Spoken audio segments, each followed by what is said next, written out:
Ayan, good morning po sa ating lahat. Pwede po bang pakibate yung katabi nyo ng good morning sa'yo? Amen. Ayan. Pwede po bang palakpakan ulit natin ang Panginoon? Yung pinakamalakas po na palakpak. Hallelujah. At pwede po bang i-declare natin sa sarili natin na, Lord, ako na ang next. Amen. Ayan po. Sige po, ako po si Casey. All the way from Olongapo, Zambales. And ako po ay isa sa mga prototype leaders under the leadership of Pastor Raul Mejino and Pastora Jessica Mejino po. And actually po, I'm really thankful and grateful for my leaders and for my mentors because sila po yung great pushers talaga namin. Sila po yung nagtutulak sa amin to do better, hindi lang po sa ministry pero lalong-lalo na po sa area ng ministry. So, ako po, simula pagkabata po, nakita ko na kinonect na ako ng Lord sa mga destiny centers ko.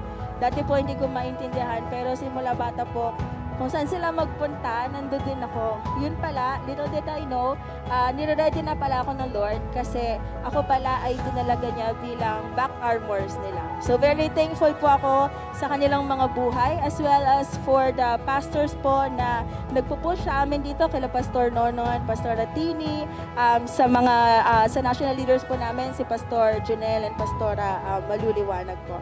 So ngayon po, ikwento ko lang po yung journey namin sa home office. So, my home office journey started last 2022 po. Nung kami po ay nagpunta dito sa Butuan, only for the goal, na meron lang kami isang goal sa aming mga isipan, na yun po ay yung mabili namin yung church, yung lote kung saan po yung church namin ay nakatayo. Kasi po, simula po nag-start kami, yun na talaga yung naging second home namin. Tapos gustong-gusto talaga namin siyang mabili. So, kami pong lahat na nagpunta dito, yun lang talaga yung goal namin, na ma-engage kami sa home office, mag-earn kami ng money, ma-purchase namin yung lot na yon. Pero hindi pala yun lang ang plano ng Panginoon sa amin. So, ngayon po, nakikita namin ang move ng Lord talaga sa aming mga buhay. Noong una po medyo medyo hesitant pa kami. Kasi parang okay. Parang minsan kasi parang too good to be true. Diba? Para pong hindi ka makapaniwala na ganun ba talaga? Parang isang buwan, ganun kalaki yung kita mo, yung ganon. So, ako po noon, before kami pumunta dito, nag-work na ako as a creative design specialist sa isang BPO company. Tapos, pinag-pray ko po kasi yun ng matagal. So, ngayon, parang parang complacent na ako doon sa job na yon. Parang super thankful na ako kay Lord na okay, itong job na to na provide niya yung needs ko, yung needs ng family ko. So parang okay na ako dito, parang ayoko na ng change. Parang natatakot ako sa change kasi hindi ko alam kung mangyayari din ba yon sa akin, yung mga nangyayari sa mga leaders po dito. Pero sa church kasi namin, pupunta ka o pupunta ka. So wala ka talagang choice. Kung hindi, pumunta. So kahit na ang dami ko pa mga reasons sa isip ko na or mga excuses sa isip ko para hindi pumunta, pero dinala pa rin po ako ng Lord dito. Kasi ito talaga yung plano niya po sa akin. So ngayon po, nung nandito po kami, sobrang na-amaze kami sa mga testimonies ng mga coaches. And super amazing po talaga na parang, Lord, grabe naman. Ganun talaga, Lord. Parang ganon. So, pero nakita po namin na yung mga coaches dito, super all out din sila sa pag-surrender sa Panginoon. Nakaka-bless po yung kanilang mga puso kung paano po sila mag-obey. So, ngayon, sabi namin, sige Lord, claim ko po yung sinabi dito sa Ephesians 3:9-11, yung ikaw ay magiging display center ng glory, ng wisdom ng Panginoon. So sabi ko, sige Lord, ako bilang church mo, kine-claim ko yon. Sige, mag-showdown ka na sa life ko. It's showtime na talaga, Lord. So ngayon, confident po ako na umuwi sa amin. Kasama po ng mga leaders na kasama ko. Nag-start po kami agad-agad pagbalik po namin sa Olongapo. And super thankful po kami kasi yung guidance at gabay po ng mga leaders namin is all out din talaga. So bilar, kung kami po ay nagpupuyat, sila din po talaga ay nagpupuyat kahit na po hindi na sila ganun kabata sa edad. Pero all out po yung support nila sa amin. So ngayon po, nag-start kami ng sama-sama.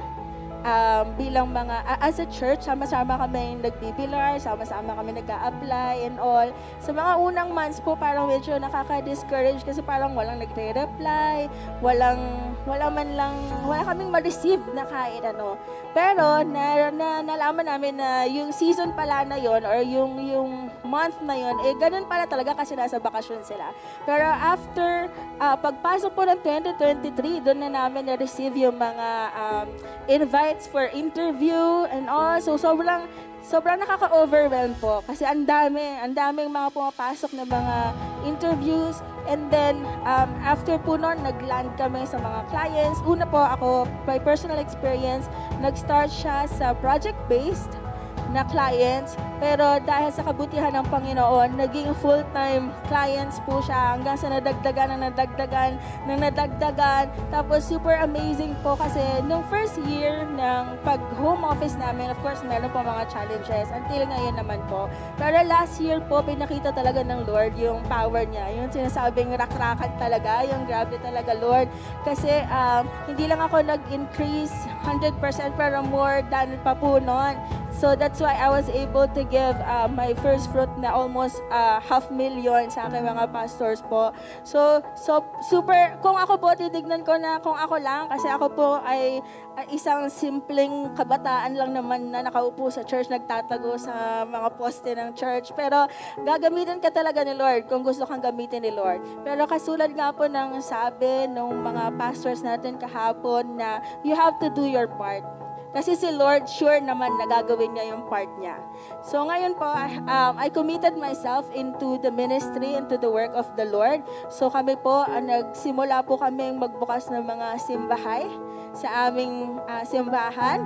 So punta po kami sa iba't ibang lugar ng city po namin to reach out those people sa mga bundok, sa mga mamalayong lugar. And it was so overwhelming po kasi dati parang pangarap mo lang yon na maging extension ka ng hands and feet of the Lord. Pero ngayon nakikita mo, you were able to do it na. In-increase ng Lord yung capacity mo, yung ability mo, yung capability mo, at ginagawa ka niyang avenue and channel of blessings para po doon sa mga taong yon. So sobrang nakaka-bless po. And actually nakarelate din po ako sa testimony ni Coach Jobel. Hindi ko pa alam kung kahapon yun or nung isang araw na yung network niya ay parang kids ministry. Kasi po, ganun din po yung nangyayari sa amin sa network ko, more on sa mga bata. Pero ang reminder po sa akin ng pastora ko is wag mong panghinayangan yung mga bata because they are the future, the next generation. So ngayon po kami, we are so dedicated na laging pumunta doon linggo-linggo to reach them out, i-train sila and all. Tapos pumasok din po kami sa mga campus ministries. Tapos ang nakakatuwa po nun kasi dati, parang hirap ka mag-win, hirap ka mag-disciple kasi wala kang resources. Kasi dati parang, ano bang ma-offer ko sa kanila kundi panalangin lang.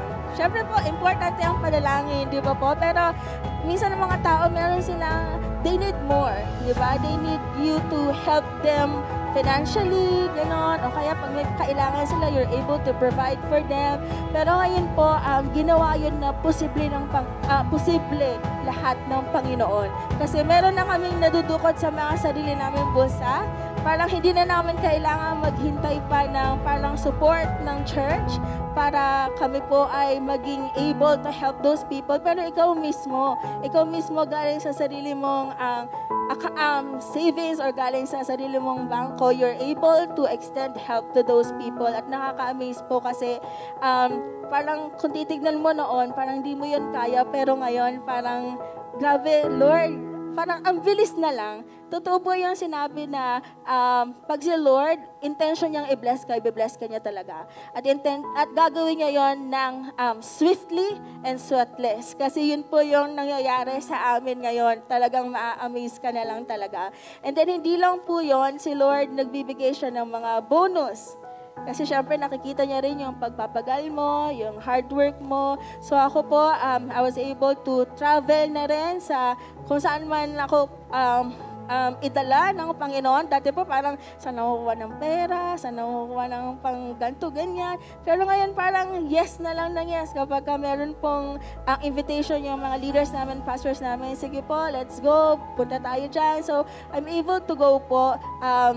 Ayan din po sa picture na yan, dati mga alaga ko lang yung mga yan. Pero ngayon po, kasama ko na sila dito ngayon. They're all leaders na rin. Kasama ko po sila dyan nakaupo. They're all CEOs na rin. And nakaka-proud po and amazing talaga ang ginagawa ng Lord sa amin. And then isa pa sa mga bonus niya, yung mga I was able to provide for my family. Hindi lang dun sa immediate family, pero yung sa mga extended family as well. Tapos sa mga destiny helpers, yung nakakapag-provide ka din sa kanila, nakaka-help ka rin sa kanila. As well as sa mga disciples po. Sino po dito yung dati ang pinapakain ninyo sa disciples nyo? Mga pansit canton lang, pandesal, yung mga kwek-kwek, yung ganon, fishball, okay na yun. Pero ngayon po, we're able to bring them to sa mga restaurants na napapakain na sila, and also nakakapag-provide ka sa mga registrations and all. So nakakatuwa po, nakakataba ng puso na kaya ka talagang gamitin ng Lord sa ganon kalaking paraan. At isa pa pong blessing ng Lord sa akin is I was able to meet my clients dito po sa Philippines. Pupunta po sila dito sa Pilipinas, na-enjoy ko po yung mga bagay sa buhay ng free. Dahil doon sa mga connections na binibigay ng Lord sa akin. So sobrang saya po, sobrang blessed, and sobrang favored po. And I know po na kung nagawa yun ng Lord sa buhay ko, sa buhay namin sa church, for sure, gagawin din po yun ni Lord sa inyo. You just have to have an open heart, and you just have to believe and receive it with all your heart. Amen po? Amen. So to God be all the glory po. Thank you so much.